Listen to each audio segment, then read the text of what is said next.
Ali ibn Abi Talib radiyallahu anhu'nun qizi Zeynep radiyallahu anha. Zeynep radiyallahu anha aqli o'tkir, balog'at va fasohatlik fikr qiladigan katta ayol bo'lib, buvisi payg'ambar sallallohu alayhi vasallam vafot bo'lishdan 5 yil burun dunyoga kelgan. Tag'isining o'g'li Abdullah ibn Ja'far ibn Abi Talib bilan turmush qurgan. Atasi Ali ibn Abi Talib, anasi Fatima Zahradur.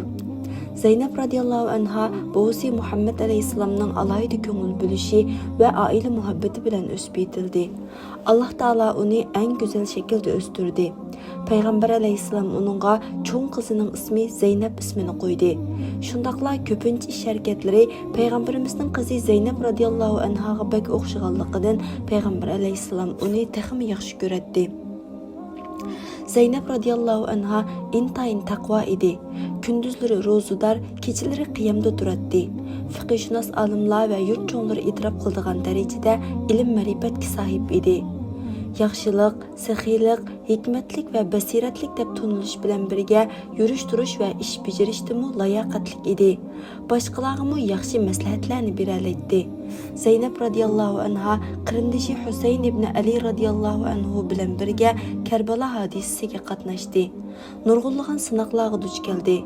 Mujohidlarning xizmatini qilish, yaradorlarni qutqizish, kasallarga qarash, mujohidlarning ruhini urg'utish qatorliq xizmatlarni qilish bilan muhim rol o'ynagan edi.